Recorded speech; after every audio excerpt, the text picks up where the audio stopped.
Assalamualaikum warahmatullahi wabarakatuh.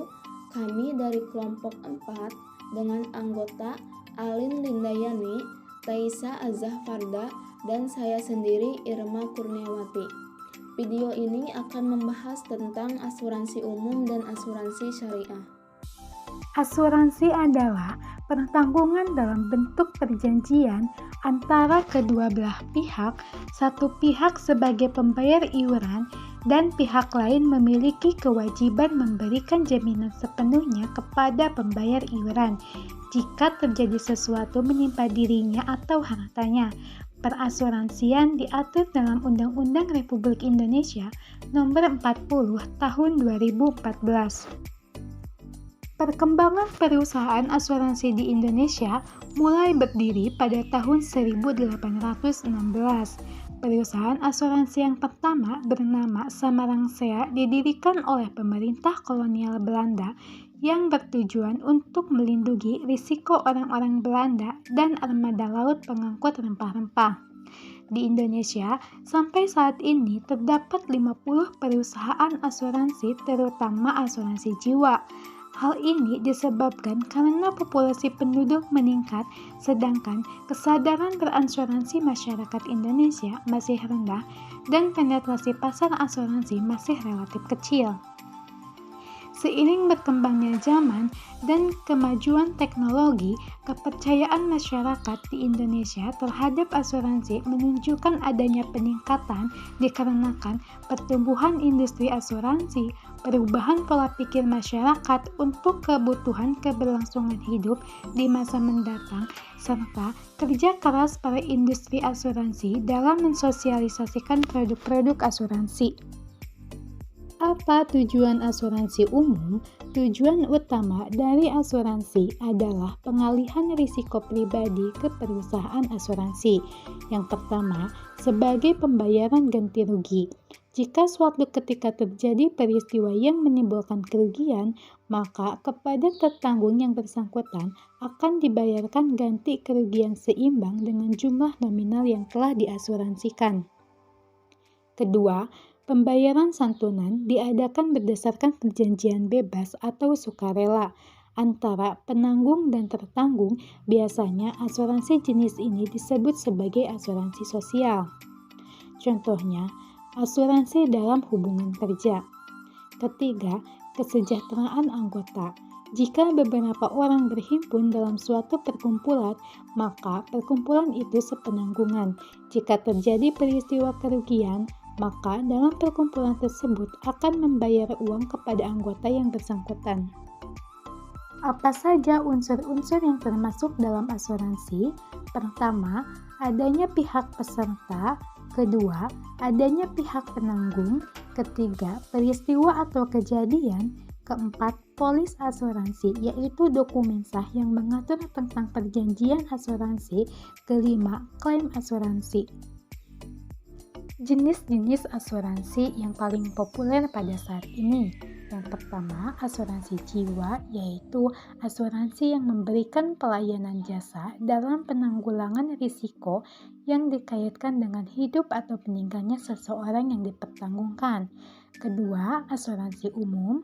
Ketiga, rea asuransi. Keempat, asuransi kematian dan jaminan hari tua. Asuransi berasal dari bahasa Arab at-ta'min yang diambil dari kata amanah yang berarti perlindungan, ketenangan, rasa aman, dan bebas dari rasa takut. Pihak penanggung disebut musta'min dan pihak tertanggung disebut mu'aman lahu. Berikut ini dasar penerimaan premi oleh perusahaan asuransi sebagai imbalan, yaitu yang pertama, memberikan ganti rugi atau penggantian kepada nasabah karena kerusakan kehilangan biaya yang timbul keuntungan atau tanggung jawab hukum kepada pihak ketiga yang diderita nasabah karena disebabkan oleh suatu peristiwa yang belum pasti. Yang kedua, memberikan pembiayaan kepada nasabah yang meninggal dunia yang besarnya telah ditetapkan pada hasil pengelolaan dana. Maka dapat disimpulkan, asuransi syariah merupakan praktek tanggung-menanggung di antara peserta untuk mendapatkan rasa aman menghadapi resiko yang kemungkinan menimpa mereka berdasarkan prinsip-prinsip syariah. Perkembangan asuransi di Indonesia di abad ke-21 sampai saat ini banyak didukung oleh peraturan yang memberikan jaminan kepastian hukum praktek asuransi syariah. Pendirian asuransi syariah di Indonesia dilakukan melalui 4 bentuk, yaitu pendirian baru perusahaan asuransi dapat beroperasi apabila mendapatkan izin dari Kementerian Keuangan guna untuk memenuhi syarat pendirian perusahaan. Yang kedua, konversi dari perusahaan asuransi, yaitu adanya ketentuan yang harus dipenuhi menyangkut ketersediaan tertanggung, di mana ketentuan tidak merugikan pihak tertanggung. Yang ketiga, pendirian kantor cabang baru dengan prinsip syariah. Yang keempat, konversi kantor konvensional menjadi kantor prinsip syariah. Dasar hukum asuransi syariah yang pertama kali yaitu berdasar pada Al-Quran, diantaranya pada Quran Surat Al-Hasyr ayat 18 tentang perintah mempersiapkan hari depan. Yang kedua, Quran Surat Al-Maidah ayat 1 tentang prinsip-prinsip bermuamalah, dan Quran Surat Al-Maidah ayat 2 tentang perintah untuk saling tolong-menolong dalam perbuatan positif. Selanjutnya, dasar hukum asuransi syariah yaitu berdasarkan pada hadis yang berbunyi, barang siapa melepaskan dari seorang muslim suatu kesulitan di dunia, Allah akan melepaskan kesulitan darinya pada hari kiamat, dan Allah senantiasa menolong hambanya selama ia suka menolong saudaranya.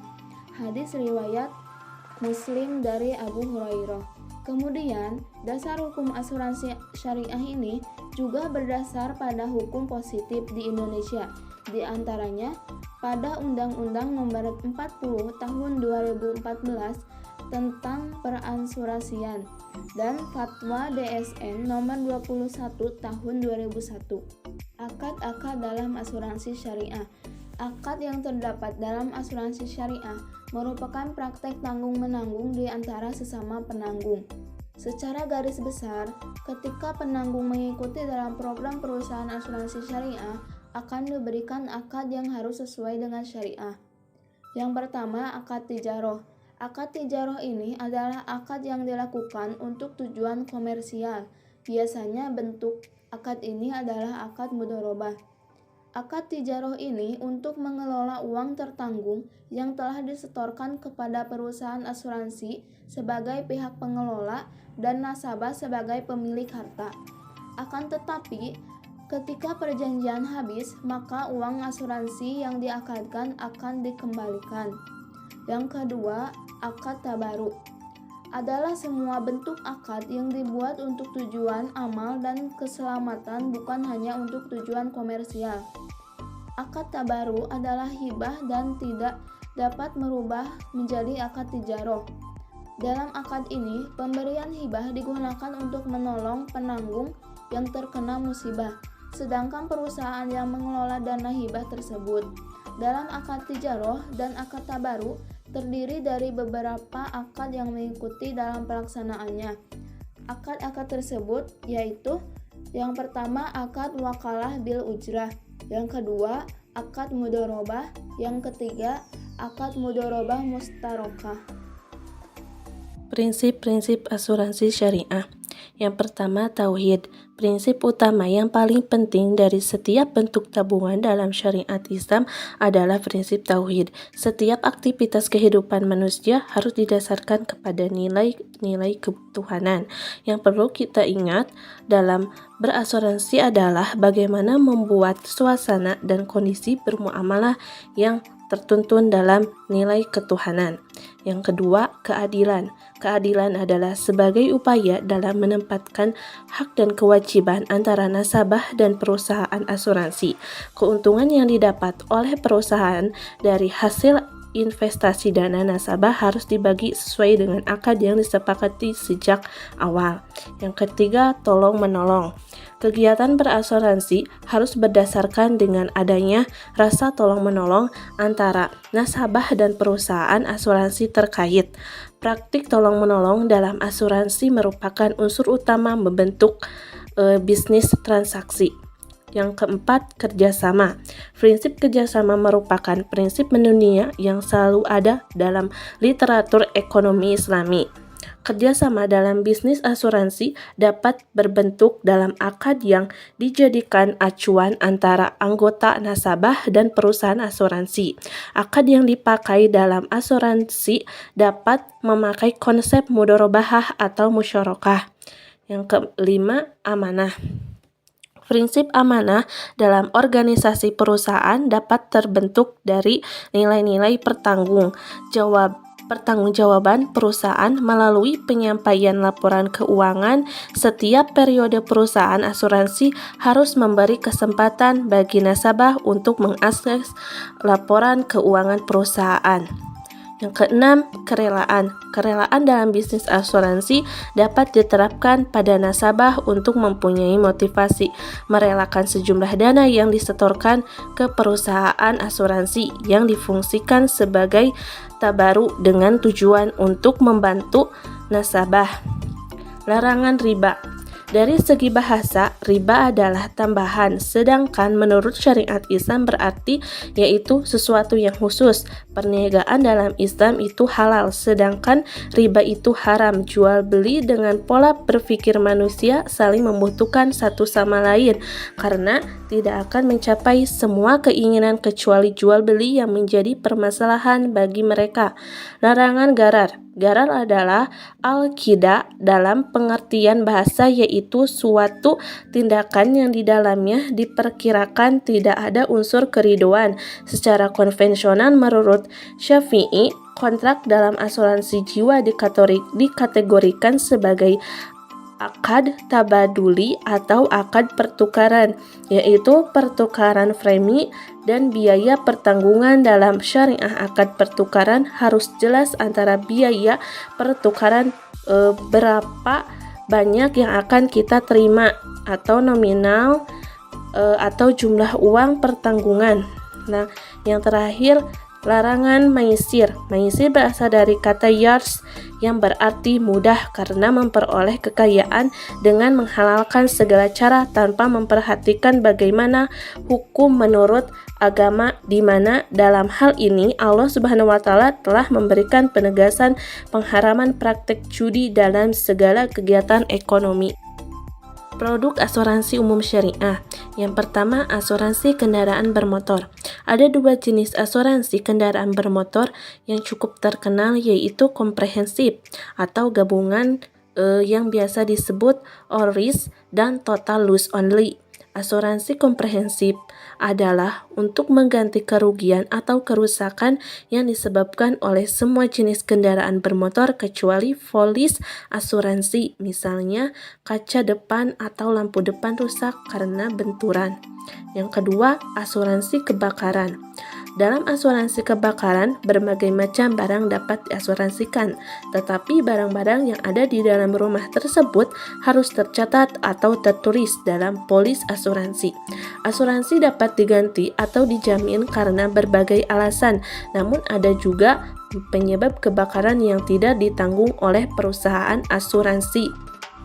Yang ketiga, asuransi rumah tinggal dan perabotan rumah tangga, yaitu jenis lain dari asuransi umum.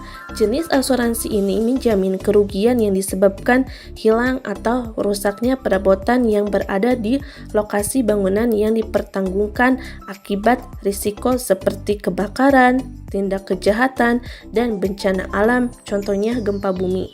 Yang terakhir, asuransi kebongkaran. Asuransi kebongkaran merupakan pengganti dari jenis produk asuransi umum lainnya.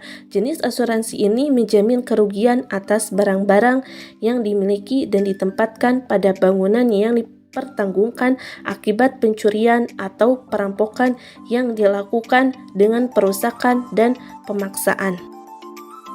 Perbedaan asuransi umum dan syariah. Yang pertama, konsep asuransi.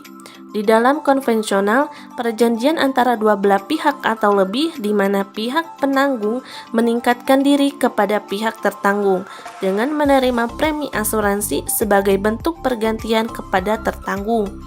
Di dalam syariah, Perjanjian asuransi sebagai bentuk saling membantu antar sesama, menjamin dan melindungi harta kekayaan, serta bekerja sama dengan tiap pihak dan bersedia menginvestasikan sejumlah uang. Yang kedua, misi perusahaan. Di dalam konvensional, mencari keuntungan sebesar-besarnya dalam misi ekonomi dan sosial. Di dalam syariah, misinya adalah maqasid syariah atau perlindungan harta, jiwa, akal, keturunan, agama, ibadah, ekonomi, serta pemberdayaan umat. Yang ketiga, sumber hukum. Di dalam konvensional, bersumber pada hasil pemikiran manusia dan kebudayaan. Di dalam syariah, bersumber pada Al-Quran, Sunnah Rasul, ijma, qiyas, urf, ihtisan, fatwa sahabat, dan maslahah mursalah. Yang keempat, akad. Di dalam konvensional, akad jual beli terdiri dari pembeli, penjual, objek barang, harga, dan kesepakatan. Di dalam syariah, akad tijaroh dan akad tabaru. Yang kelima, jaminan resiko. Di dalam konvensional, transfer of risk, di mana sharing of risk adanya pengalihan pertanggungan risiko dari pihak nasabah kepada perusahaan. Di dalam syariah, sharing of risk, terjadinya proses penanggungan antar pihak nasabah. Yang keenam, pengelolaan dana. Di dalam konvensional, pada produk saving life, terjadi pengelolaan pemisahan dana. Di dalam syariah, tidak ada pemisahan dana. Yang ketujuh, investasi. Di dalam konvensional, kebebasan melakukan praktek investasi dalam batas-batas ketentuan perundang-undangan. Di dalam syariah, melaksanakan praktek investasi sesuai dengan ketentuan perundang-undangan dan tidak bertentangan dengan prinsip syariah. Yang terakhir, kepemilikan dana. Di dalam konvensional, dana nasabah yang terkumpul seluruhnya menjadi milik perusahaan.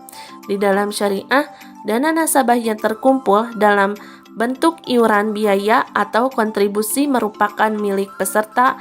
Perusahaan hanya sebagai pemegang amanah dalam mengelola dana tersebut.